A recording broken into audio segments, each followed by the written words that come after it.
Anda sedang batuk atau bersin?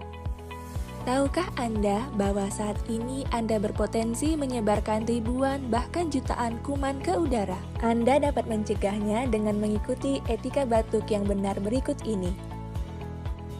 Saat Anda batuk atau bersin, selalu gunakan tisu untuk menutup mulut dan hidung. Jika tidak ada tisu, gunakan lengan bagian dalam bukan telapak tangan. Gunakan masker menutup hidung dan mulut selama Anda batuk dan bersin. Buanglah tisu setelah digunakan ke tempat sampah. Cucilah tangan Anda segera dengan sabun dan air mengalir.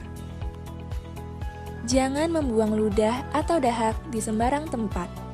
Dengan menjalankan etika batuk ini, maka kamu ikut membantu untuk mengendalikan infeksi di sekitar kita. Ayo biasakan diri menerapkan etika batuk dengan benar.